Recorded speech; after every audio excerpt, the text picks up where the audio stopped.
What's going on, guys? This is Logan with West Desert Wheeler, and in today's video we're taking a first look at the Axial SCX10 base camp. This is their entry-level SCX10. It's time to rip this thing out of the box and go hit the rocks. Let's check it out.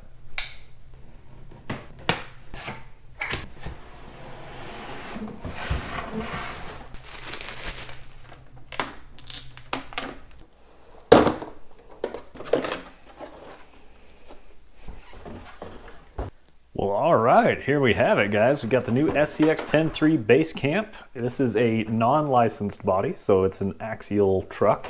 And I'm a big fan that they went with a truck. Axial has plenty of Jeeps, so I'm glad to see something a little bit different here.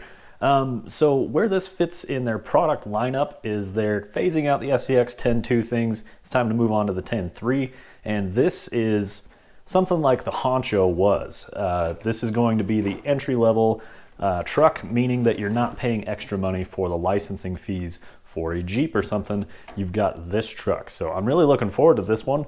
Real quick look, looks like we've got metal links. We've also got the AR45 portals, got the C-channel chassis. We are not running any inner fenders, and the body posts are coming through the top of the truck, so you can see some differences there between that and something like the 10.3 Axial Jeep JL, different variants like that. We do get a licensed DeMello off-road front bumper and a nice plate steel looking rear bumper, which is plastic, and we also get these little D-rings on the back. This is a cool truck. I'm digging the style so far. The color's not too bad. I'm actually pretty happy with how it turned out. Yeah, let's go hit the rocks and see how this thing performs. Well, all right, guys, here we are out on the Red Rocks down here in southern Utah. Super excited to get this new truck out here. Got a battery fully charged, and we are ready to rock and roll. As you can see, the tires are still clean. I have not driven this at all. Drove it out here, snapped a few pictures, and it's time to start seeing what this truck is capable of. So this Axial base camp comes with the new transmission that is called their SCX10 transmission. So this is not the same as what we've seen in the previous SCX10s. This is a simplified version. It is a single speed. There is no dig in this truck. It's not an option, but it's a simplified transmission to reduce cost and hopefully increase strength as well. We're gonna find out in time if this ends up being like the replacement for the 3-gear transmission as far as strength and durability goes. So looking forward to that, but there is a lot of gearing reduction going from that transmission out through those portal gears. I'm a little surprised that it's not all that fast. I think some of the previous Axial RTRs would outrun this in a little race. Now, like I mentioned, it's going through that SCX10 transmission into these AR45 portal axles. I am a big fan of Axial's axles. I think you get the best turning radius. I think you have the best drive shafts with their universal joints. Offers the most steering angle, and I like the aftermarket options available for them. I think there is a lot to be done with these axles, including adding overdrive to either the differential gear, or you can add it in the portal gear as well. So I really like that you have that option. You can even compound them, meaning you can put overdrive in the differential and the portal gears, which I have done in a few of my trucks.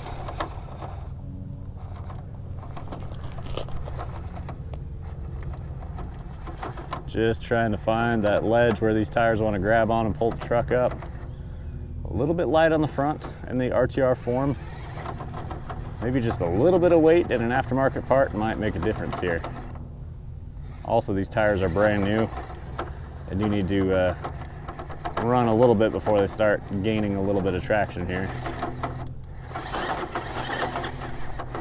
And we are about 3 minutes into their life, so there we go.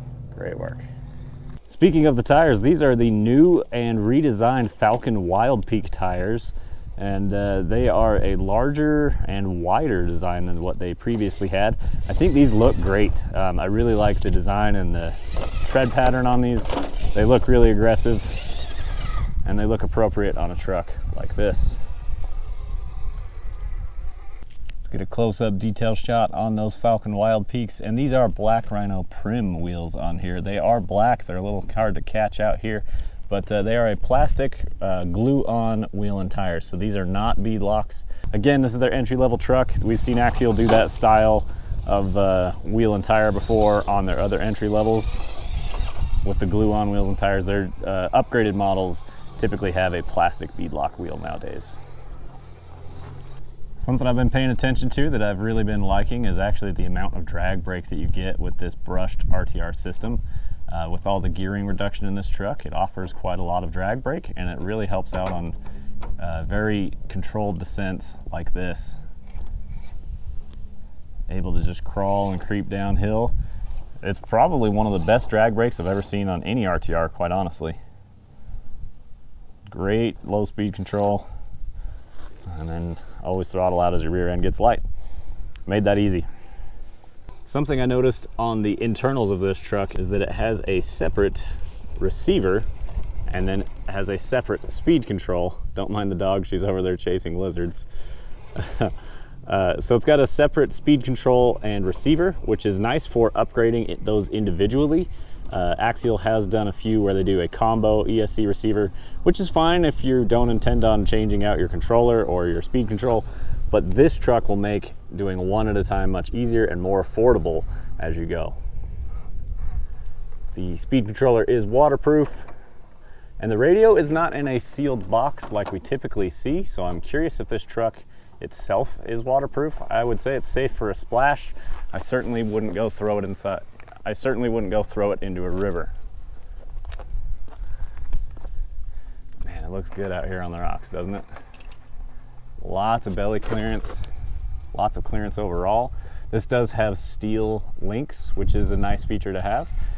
Plastic links have too much flex. I really don't like them in any rock crawler, so I appreciate that they kept the steel links there. Now, I was looking at these. These are a slightly different design than what we've seen on some of the other trucks. They are not as large around, and I don't believe that they have a right and left hand thread, which I really like for adjusting the links and changing your pinion angles when you're modifying things.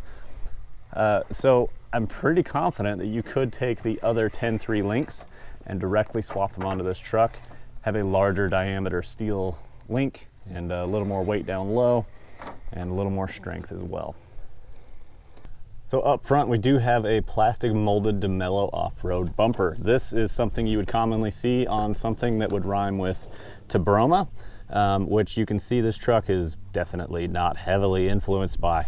So I actually had an extended cab 2009 Tacoma, and so I'm pretty happy with this body choice. Looks like a second gen Tacoma. Honestly, towards the early years, I think with the right stickers on the front end, you could convince anybody that it was that. You also see that plate steel bumper, again, DeMello off-road on the rear. Got the plastic molded D-rings in here, and those you can remove, they move around. You can hook a winch line to, do whatever kind of scale things you're looking for in that. That's a nice little feature to have on the front and rear. So on this truck with its electronics, you can run a 2S or a 3S battery. So a 2S battery is going to have 7.4 volts that supplies the ESC and servo with power.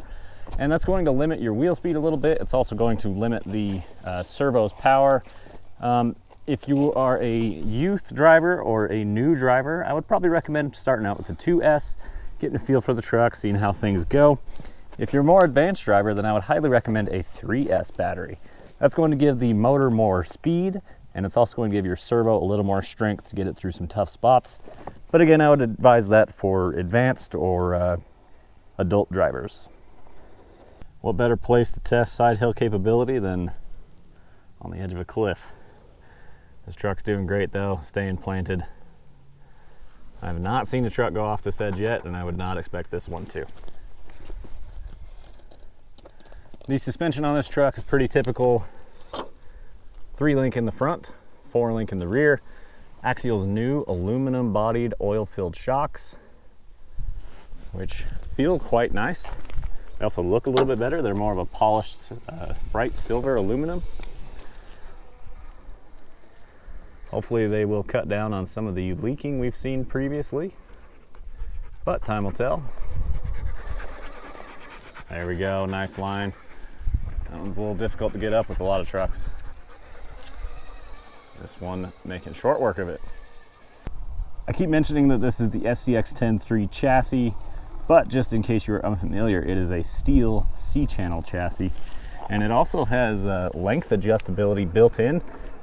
This truck starts with a 12.3 inch wheelbase, But if you found a 12.5 inch body that you're just dying to have on this truck, you could adjust the wheelbase out to that length in a variety of ways. So one last small detail to cover on this truck. As the RTR version, it does come with a metal Panhard mount, which that was one of the only things that ever broke on my SCX10 Gladiator. I was going full throttle and ran into a rock and it snapped my Panhard mount, which is a bracket right here next to the shock. There is a metal drop down piece that is an upgrade on this truck. So this is metal and it's going to be stronger and more robust for you guys. So that's awesome. Way to go, Axial, listening to customer feedback and changing things as things move along. Again, with that great drag brake, slow speed control. Oh, we ended up on our side, but that's all right. Well guys, I know that your time is important and valuable, so I will not go on much longer on this truck. I greatly appreciate your time. I greatly appreciate you watching. Thanks to Axial for sending me this Axial base camp to check out and drive and get a video out for you guys. This is an awesome truck. I'm really enjoying it. I'm really looking forward to seeing its true potential once you get some upgrades on here. And you guys will have to get subscribed to see what upgrades I go with first and see how they affect the performance. I greatly appreciate you guys watching. Hit the links down below. There are some affiliate links there. That's how you can support the channel. We will see you guys in the next one. Keep the rubber side down.